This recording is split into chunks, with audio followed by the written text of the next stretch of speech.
এই শোন, মুখ লুকাচ্ছিস কেন? আমি জানি তুই এখানেই সিকিউরিটি গার্ডের কাজ করিস। তুই কি ভেবেছিস আমার টাকা নিয়ে পালিয়ে যাবি? তুই যদি মাটির নিচেও লুকিয়ে থাকিস না, তোকে আমি সেখান থেকেও খুঁজে বার করবো আমার টাকার জন্য। দাদা, এখানে কেন এরকম করছেন? চলুন না আমরা বাইরে গিয়ে কথা বলি। বাইরে কেন? যা কথা হওয়ার এখানেই হবে। এদেরও তো জানা দরকার, যাকে ওরা সিকিউরিটির কাজে রেখেছে সে নিজেই একটা চোর। কি হয়েছে? এই অফিস এরিয়াতে এত চিৎকার কিসের? রাহুল, তুমি কি বলবে আমাকে? দাদা থাক না এখন। কি থাকবে? হ্যাঁ ম্যাডাম, আমি বলরাম শেঠ।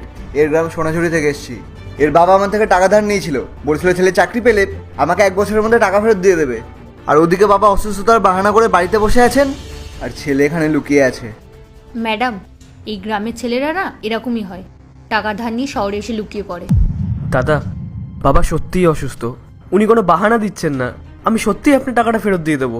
অসুস্থ তাতে আমার কি? আমার এতে কিছু আসে যায় না। এনে পেপারটা ধর, সাইন করে দে। দাঁড়াও রাহুল, তোমার কোথাও সিগনেচার করার দরকার নেই। আপনি আর কত টাকা পান ওর থেকে? 1 লাখ টাকা। দাদা বলছো যখন পুরোটাই বলো। বাবা তোমার থেকে 1 লাখ টাকা ধার নিয়েছিল, যার সুদ প্রতি মাসে 5,000 টাকা করে আমি তোমাকে দিই। এরম করে না জানি আমি কত টাকা তোমাকে দিয়েছি, যার কোনো হিসাবই নেই। আর ম্যাডাম, আপনি কি যেন বলছিলেন? আমাদের মতন ছেলেরা গ্রাম থেকে অপরাধ করে এখানে শহরে পালিয়ে আসে। আমাদের সব থেকে বড় অপরাধ কি জানেন? আমরা গরিব, না জানি আমার মতন কত হাজার হাজার ছেলে এভাবে শহরে এসে হারিয়ে যায়। গ্রাম থেকে কিছু ছেলে শহরে আসে কাজ করার জন্য, কিন্তু তারা আর গ্রামে ফিরে যেতে পারে না। কারণ কি জানেন? আপনাদের মতন কিছু লোকেদের জন্য।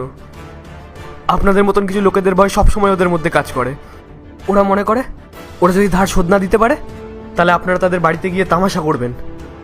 আর শ্রমিকদেরকে না সবাই জ্বালাতন করে। ম্যাডাম, আপনি আমাকে 15,000 টাকা মাইনে দেন, তার মধ্যে থেকে 5,000 টাকা দাদা আমি তোমাকে দিয়ে দিই। আর বাকি যে 10,000 টাকা বেঁচে থাকে সেটা দিয়ে আমি আমার পরিবার, সংসার আর আমার হাত খরচা চালাই। আর আর কিছুদিন আগে তো এমন অবস্থা হয়ে গেছিল, আমার মনে হচ্ছিল আমার বাবা তো আর আমাদের মাঝে থাকবেনই না। তাও আমি গ্রামে যেতে পারিনি। কেন জানেন? শুধুমাত্র আপনার ভয়ে। আমার মনে হয়েছিল আমি যদি গ্রামে ফিরে যাই তাহলে আপনি আমাকেও অপমান করবেন আর সঙ্গে আমার বাবাকেও। ব্যাস, এই জন্যই আমি আর গ্রামে ফিরতে পারিনি। আর গ্রামে গিয়েও বা আমি কি করতাম? চাষবাস করতাম। চাষ করার জন্য তো জমি আমাদের কাছে আছে, কিন্তু ফসল ফলানোর মতন টাকা আমাদের কাছে নেই। সত্যি কথা বলতে দাদা, আপনি কোনোদিনও আপনার টাকাটা চানইনি।